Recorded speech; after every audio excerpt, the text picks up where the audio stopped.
Di awal film ditunjukkan seorang pria kaya raya perkasa berkanjut besar yang sedang berolahraga. Lalu ia pun dengan keren menunggangi mobil Ferrarinya. Ia pun berbicara bahwa dirinya bukanlah orang kaya atau anak jelma benghar, tapi bisa naik Ferrari. Ya dikarenakan aku gigolo. Bukan aku sih, tapi dia. Sorry, salah boy. Dan film pun dimulai dengan judul The Gigolo. Film ini akan berfokus kepada seorang pria bernama Fung, atau kita panggil saja dia Fang. Ia terlahir dari keluarga yang miskin atau bisa dikatakan biasa aja gitu. Lalu datanglah ibunya yang membantunya untuk mengurus daging bebek tersebut. Ya, ibunya adalah tukang daging bebek. Si Fung ini atau Fang ini lalu minta duit sama emaknya buat bayar uang les. Karena emaknya gak punya duit dan bapaknya juga gak tahu udah pergi kemana, emaknya pun nyuruh minjem sama saudara sepupunya si Fang ini. Singkat cerita, Fang mengunjungi saudara sepupunya. Saudaranya ini punya bar atau semacam diskotik itu.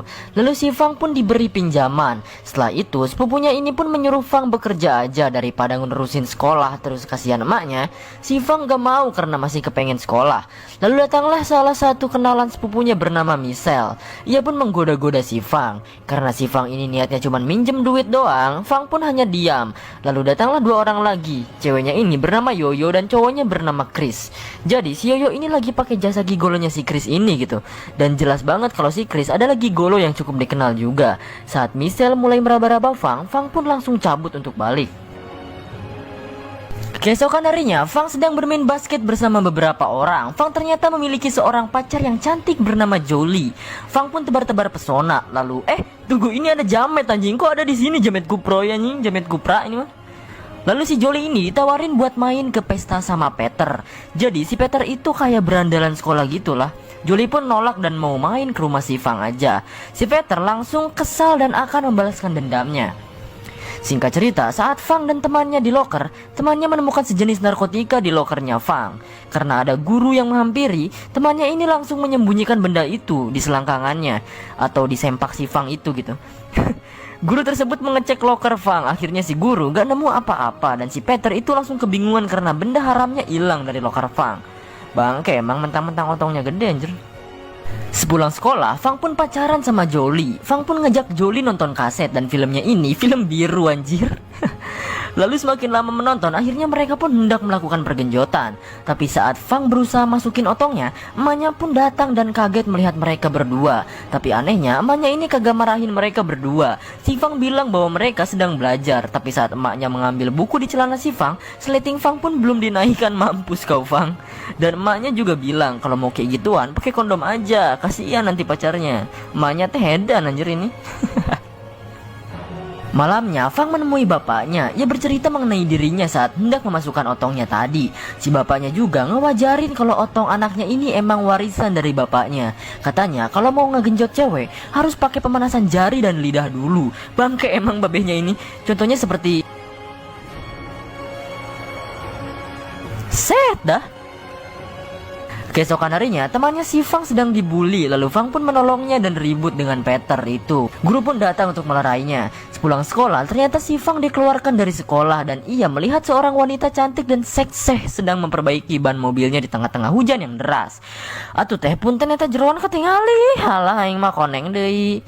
Dan si Fang pun membantunya. Setelah hujan reda, wanita itu pun memberikan uang kepada Fang. Karena si Fang ini baik hati, Fang pun menolaknya dan pergi dari wanita itu. Lalu Fang menelpon ibunya untuk memberi kabar bahwa ia dikeluarkan dari sekolah. Ibunya pun langsung terjatuh sakit dan sakit tonggong. Singkat cerita, Fang pun mulai bekerja menjadi tukang bersih-bersih di barnya si Hang, sepupunya itu. Ia pun menjadi perhatian wanita-wanita bar tersebut. Lalu, si Yoyo menggodanya dan akan membayar $10.000 jika Fang mau main dengannya. Fang pun mencoba untuk bermain. Tapi ternyata si Yoyo ngajak Fang ke teman-temannya. Lalu si Yoyo pun membuka celana si Fang. Alangkah rewasnya si Yoyo kalau ternyata otong si Fang ini gede banget anjir. Lalu si Yoyo pun mencoba untuk pemanasan sebelum bermain dengan Fang. Tapi tak lama kemudian si Fang pun malah udah cerot duluan karena mungkin baru pertama kalinya. Lalu ia pun ditertawakan dan pergi malu merencuy.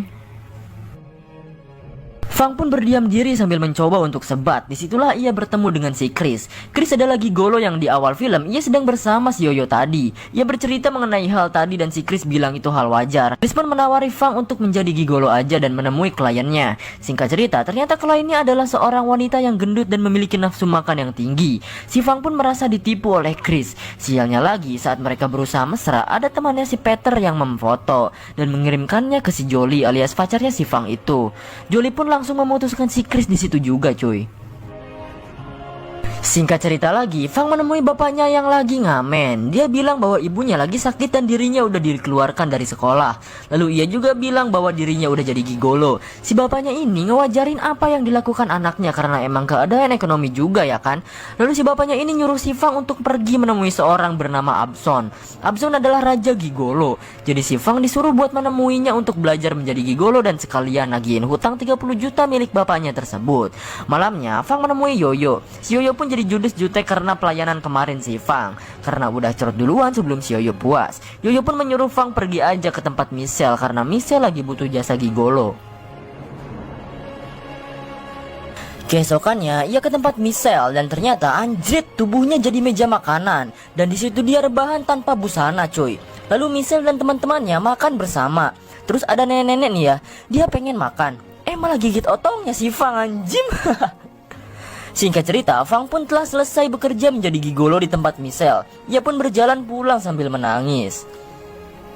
Malamnya, ia menemui salah satu temannya. Ia bercerita mengenai dirinya yang jadi gigolo. Temannya ini bilang kalau jadi gigolo harus jadi keren, rambut tertata rapi, pokoknya jangan culun deh. Lalu temannya ini juga merekomendasikan untuk pergi ke salonnya si Abson. Tak perlu lama-lama, Fang pun ke salon si Abson.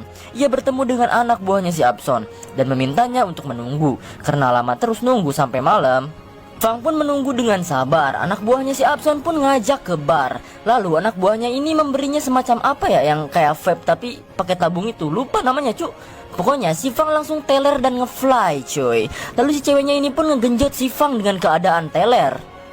Lalu setelah itu Fang pun bisa menemui Abson dan tanpa basa-basi ia pun menanyakan perihal pergigoloan.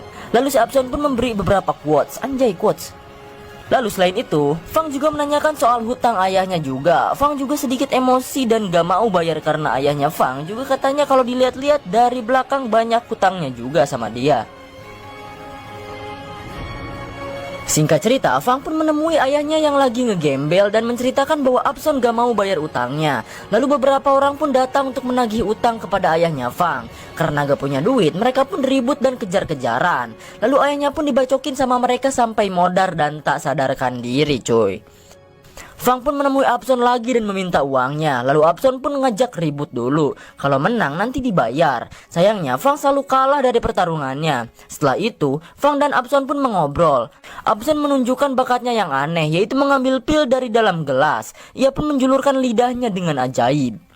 Fang pun minta ajarin gimana caranya gitu. Lalu Abson pun memberitahu bahwa supaya nanti pas disewa sama cewek enak, Fang pun harus berlatih dengan koin, menjilati koin tersebut sampai tidak jatuh dari kaca.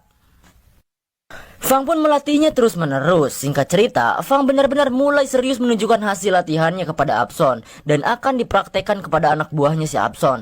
Lalu hasil latihannya pun benar-benar manjur dan si Abson pun bangga, anjay.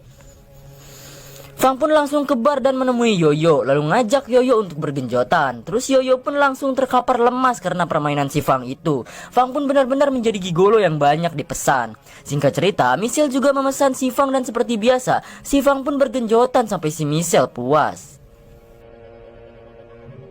Singkat cerita, Fang nganter teman gigolonya untuk casting film Raja Gigolo. Karena temannya ini gak cocok, sutradara itu pun meminta untuk Fang menggantikan casting temannya. Alhasil Fang lah yang terpilih dan ternyata si sutradaranya ini adalah wanita yang di awal film yang dibantu oleh Fang tadi untuk memasangkan ban mobilnya itu. Lalu Fang pun mulai berkegiatan di dunia perfilman. Singkat cerita lagi nih lur, si cewek sutradara ini bernama Coli aja lah ya. Jadi si Coli ini ngajak si Fang ke pesta temennya dan pura-pura jadi pacarnya. Akhirnya si Fang pun mau. Keesokannya mereka pun berpesta dan bermesra-mesraan. Tapi ternyata temannya si Coli ini adalah si Peter, yaitu teman sekelasnya si Fang saat di SMA yang suka ngebully itu. Mereka pun minum-minum sambil ngobrol. Makin lama obrolan, makin teler alias ngefly cuy. Si Fang ngerasa ada yang aneh dan pergi ke WC. Lalu ia pun memuntahkan apa yang ia minum dan berusaha untuk tidak teler lagi.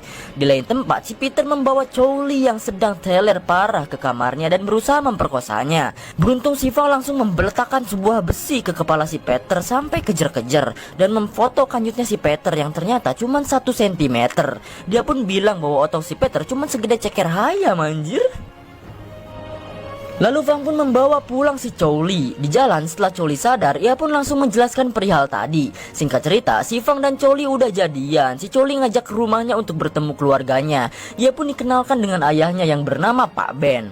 Lalu tak lama kemudian datanglah istrinya yang ternyata adalah Michelle alias langganan si Fang. Fang pun kaget dan si Michelle juga sama. Mereka pun menutupinya sementara dan melakukan makan malam. Fang juga diajak jalan-jalan sama Pak Ben untuk melihat-lihat koleksi benda tajamnya. Lalu ia pun ditodong dan bilang kalau nyakitin anaknya, jangan harap kamu bisa hidup lagi. Coba kalian bayangin, si Fang ini diancam sama ayahnya si Chow Li untuk jangan buat masalah. Tapi yang ada sebenarnya, si Fang adalah gigolo dan pernah disewa sama istrinya sendiri. Modar sih ya anjir. Michelle pun minta Fang untuk menemuinya dan mereka pun membahas perihal masalah ini. Si Fang udah mutusin kalau dirinya bakalan jadi aktor dan gak akan jadi gigolo lagi. Sedangkan si Michelle tetap kekeh gak mau karena dia nyewa si Fang bukan cuma untuk kepuasannya saja, tapi dia juga mencintainya dan gak rela kalau Fang sama anaknya jadian. Dan Fang pun meninggalkannya. Keesokan harinya, si Fang jujur sama Chow Li kalau dia sebenarnya adalah gigolo beneran. Tapi karena kekuatan cinta alias cinta, si Chow Li pun gak ninggalin si Fang. Alah, kalau kata-kata saya mah, cinta-cinta tayan cim. Kalau bawalnya buduk mah gak mau yakin aing dasok. Singkat cerita, si Michelle lagi meratapi kesedihannya karena orang yang ia cintai malah serius sama anaknya. Oh iya, kalau kalian nanya kenapa si Michelle ini malah pengen sama si Fang, kan udah ada suami gitu kan. Kayak lagi, jawabannya adalah dia selingkuh cuy. Terus suaminya kasar dan yang terakhir, dia nggak bener-bener sayang sama suaminya. Lalu si Michelle pun teler dan tertidur dengan laptop yang menyala sambil muterin videonya sambil bergenjotan sama si Fang dulu. Saat tertidur pulas, Pak Ben pun suaminya datang dan melihat isi laptop itu. Saat jalan berdua, si Fang pun diculik oleh seseorang dan dibawa entah kemana. Sin pun berpindah ke rumah Pak Ben yang ternyata itu adalah perbuatan Pak Ben. Pak Ben pun marah-marah kepada si Michelle. Bahkan saking marahnya, ia menyuruh anak buahnya untuk meniduri istrinya sendiri. Saat Ben hendak membunuh Feng, Chow Li pun datang dan menahan ayahnya saat itu juga. Saat itu, Chow Li memohon untuk tidak membunuh Feng. Michelle pun datang menodongkan pistolnya dan tanpa basa-basi, ia pun menembak kepala Pak Ben sampai modar dan ngaliang di natarang cuy, alias mokad. Headshot kita kan. Chow Li pun kesal karena ayahnya meninggal dan langsung menghajar ibunya sendiri. Lalu Michelle pun menusuk perut anaknya sendiri dengan pisau. Dan si Fang pun bangun dan menodongkan pistolnya lalu menembaknya sampai mati. Sambil menangis, Fang pun membawa Chow Li untuk ke mana ya, nggak tahu, rumah sakit kali ya. Lalu scene pun diakhiri dengan si Fang dengan kekayaannya. Ternyata setelah Ben mati, ia pun mengambil alih semua harta Pak Ben dan tetap menjadi gigolo. Dan si Chow Li pun masih hidup. Lalu film pun selesai cuy. Gak tahu udah mungkin si Chow Li jadi istrinya atau apalah, nggak tahu.